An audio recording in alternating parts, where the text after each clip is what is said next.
Hey guys, welcome to Denny's. Today we're going to be going over 5 things you can do to prepare for the new Descendant Raya coming January 16th. More specifically, she's going to be an electric-focused, AoE-focused, and crit-focused Descendant that will be coming. We're going to go over 5 things you can do to maximize efficiency as far as preparation. I hope you guys enjoyed the video. Don't forget to like the video if it helped you out. Subscribe if you feel that I have earned it today. And then jump over to my Twitch. Link is in the description. It'll also be the pinned comment. We're going to be live right after this. I would love to see you guys over on Twitch. We are live 5 days a week, and I would love to hang out with you guys there. We're talking, hanging out with everybody. It's been a blast, honestly. But let's jump into the video before wasting too much time. And yeah, here's 5 things you can do.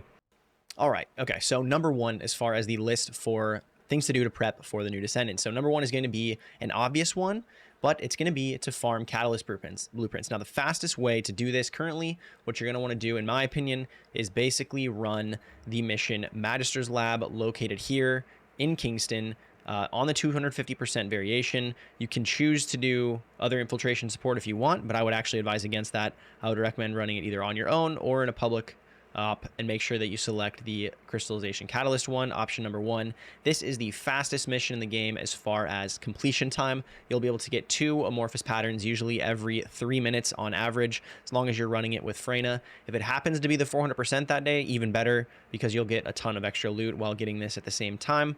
And this will actually be the fastest way to get crystallization catalysts, in my opinion. Keep in mind, the alternative to this is to pick the 400% for each and every day. So today, for example, it is the Mystery's End. If you do this on 400%, you can not only get the crystallization catalyst. Yes, it is unfortunately for Obstructor, which you have to queue into, so not the most efficient. But this way, at least you're getting a lot more of a kind of 2-for-1 or 3-for-1 farm going for the crystallization catalyst, and you get your 400% done. You get your ETA vouchers as well. This is going to be the second best way to do that, and just go and kill whatever boss that you end up getting for the obviously crystal amorphous pattern that you get, right? So for Magister's Lab, it's going to be Executioner. For that one that I just showed, it's going to be Obstructor. Now that does segue us over to the second thing. So let's jump into number 2. So number 2 is going to be probably the most important one. This is going to be to farm a reactor for Raya. So what I mean by this now, you can't currently farm reactors for Raya because we don't know what she's going to have. However, with about a 99.9% certainty, I can almost guarantee that she will have an electric and tech reactor. The reason for it that I believe this to be true is obviously we don't have any electric, Descendants, Sharon or Bunny, that have electric and tech. And if you check at the weekly rotation by going into the map by hitting G, then hitting F, then hitting V, or if you're on console, I don't quite know the keys, but go into the all rewards section, the weekly rotation, you can see in about 3 weeks time, or 2 weeks time rather, there is going to be an electric and tech reactor dropping for her from Sterile Land. It is a pretty good mission too. It's Rockfall.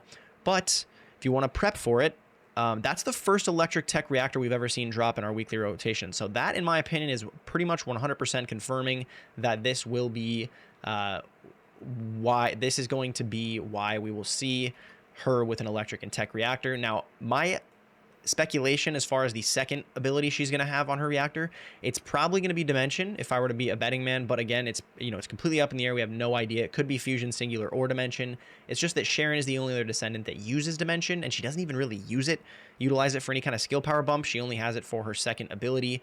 Obviously, that second ability not really doing a whole lot, and then her third ability without the Ambush Transcendent mod on it, it changes to Fusion with the Ambush Transcendent mod, and it's Dimension without it. But like I said, it's negligible compared to what her builds mainly use anyway. So it could be Dimension, but it also could be Fusion or Singular. But my money's on Dimension, her second ability being Dimension. But we're gonna have to wait and see exactly how that works out. It'll probably be a high focus on tech, just to be quite honest with you though. But yeah, the quickest way to farm for a reactor, if you didn't know, Executioner, the boss, and this is why that last one segued into this one perfectly, because Executioner drops electric reactors. He drops anywhere from 3 to 5 electric reactors every single time you kill him.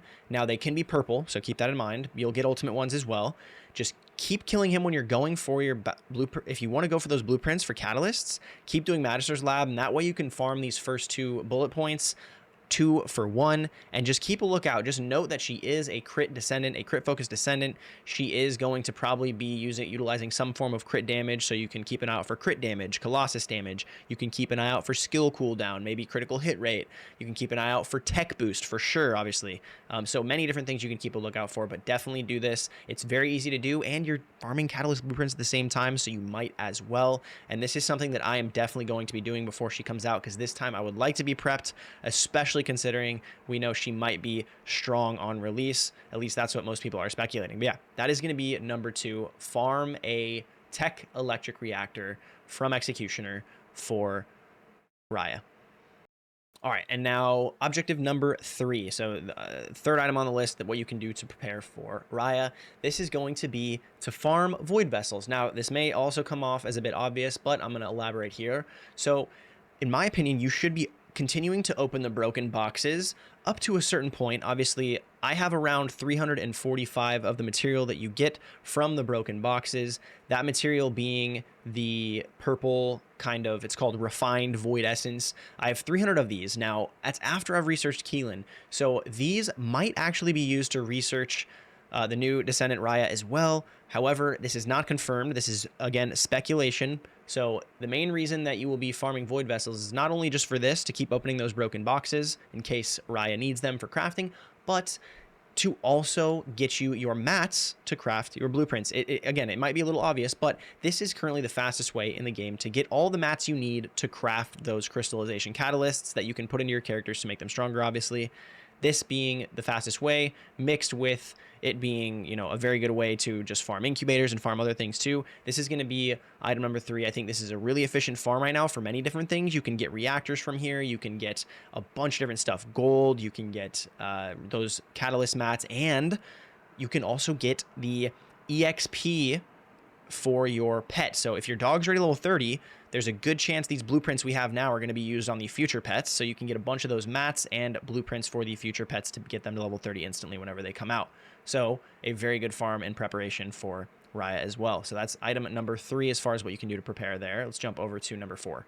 So jumping into number 4. Now this one, a lot of people, I'm going to hear a collective moan probably, and rightfully so. I feel like I might be griefing people. You don't have to do this. This one I'm going to do because I'm just kind of insane and I want to make sure that I'm good. But heavy ion collectors, these are going to be located from the Mystery's End mission in White Knight Gulch, or obviously you can do Biolab as well. These are the ones that you farmed for the Hammer and Anvil, and these are the ones that you farmed for Ultimate Sharon. Now, if I were to bet, they're probably not going to be used on her, but there's a chance they might be. So what I'm going to do is I'm going to have some set aside just in case, so that I can, you know, obviously craft her. We're going to have to wait and see, really, but I think this is still a really good thing to do. Not only are you getting the crystallization catalyst blueprints from running this over and over, it is Obstructor, unfortunately, which I will have a tip to run this actually a little bit more efficiently at the end of this segment, so definitely stay tuned for that. For number 4, but this is, you know, kind of killing a bunch of stones with one bird. Again, you're getting a ton of loot, you're getting a ton of amorphous patterns, catalyst blueprints potentially, and those heavy ion collectors, having them ready just in case they end up being what you need to craft her. Again, heavy speculation. It might be a totally new material. Odds are it could be, but I just want to throw this in there because it might be good, and it's something to do while also going for those crystallization catalysts. Now let's go over kind of what I did to keep this a little bit fresh and a little bit less monotonous as far as farming these 2 missions. And a pro tip for farming those heavy ion accelerators, if you didn't know, they added the random group finder to the dungeon pool. So what you're going to do is select the dungeon you want to do. So for example, you can select Biolab to make sure that you get your heavy ion collectors, and then you can make sure that you check this little box here. It says other infiltration support. You can start the public operation that way. That way, you're not always going to get the same mission, even though Biolab can be done pretty quickly, anywhere from like 3 to 5 minutes. Same with Mystery's End over here, which it is the invasion as of today, brand new. Same exact thing. You can go in and select it. It's pretty quick. This one I found to be a little bit quicker, but you can select the other infiltration support. As long as this is selected, you'll be able to get heavy ion collectors no matter what, and you'll join 3 random people doing a completely random infiltration. That way it doesn't get too boring to actually run these. All right, and the last thing that I'll be doing to prepare for Raya, maybe another obvious one to you guys, but this is going to be to farm gold. Obviously, we will always need gold. Her Transcendent mods are going to need gold. You might have to level up some mods that you haven't used that might need gold. You obviously are going to have to craft her with your gold, so just make sure you have a good amount of gold. If you don't have a good amount of gold, I would say sitting over like 50 million is probably a really good spot to be whenever a new Descendant comes out, that you can just kind of just smash into that new Descendant. That way that you're good to go. You don't have anything to worry about. But yeah, gold is always going to be the one that I recommend, just because it's a universal currency. I know a lot of you guys have probably seen my video for farming EXP, and I do want to recommend the White Knight Gulch mission for farming gold. You get an absolute ton of gold. This can be anywhere up to 20 million an hour if you have a boost on, as well as the gold boost from your memory. The Spec Ops mission located in White Knight Gulch, the hard mode one specifically. This is going to be the block hyper mining. You can run Sharon, you can run Bunny. Sharon is a little bit better sometimes because you can one-shot the bosses, but Bunny's a little bit less of a brain use, so you can kind of run in circles endlessly and just kind of watch Netflix or something while you're farming some gold. But this is going to be number 5. Again, I know that some of these might have come off as a little bit obvious, but I wanted to make sure to let you guys know what I'll be doing for Raya. I hope you guys can understand that I just wanted to at least get what I'm doing out there so that everybody knows. I have gotten a few questions. That's mainly why I want to make sure to include everything and not just kind of phone it in, make sure you guys know everything that I'm going to be doing. So that is it as far as the last item on the list. Also, that's pretty much it for the video. I want to hear from you guys down below in the comments. What do you guys think as far as her reactor for Raya? You think it's going to be electric tech? I'm pretty sure it's going to be electric tech. I mean, it's like almost certain at this point, but I'm curious what you guys think the second part will be. Will it be dimension, singular fusion? Will we even use a second part? Is it going to be kind of like Sharon, where it just buffs an ability that doesn't do any skill power damage? Curious what you guys think, or what your guys' predictions are, and let me know if you guys are excited for her. I'm pretty excited. I think that I'm really interested to see what another electric Descendant can do. Obviously, Bunny and Sharon both really strong, so it's going to be hard to kind of meet that bar, meet that playability. We're gonna have to wait and see, but I'm super excited. I hope you guys enjoyed the video. I hope you guys have fun prepping for her. We only got about 2 more weeks, so yeah, I hope you guys have a great rest of your day. Happy New Year again, and I hope to see you guys on the stream, obviously live, twitch.tv/Denny's. Check it out in the description. It's on the screen right now. I would absolutely love to see you guys there. We have a blast. So yeah, man, I hope you guys have a good one. I'm out of here. Peace out. Goodbye.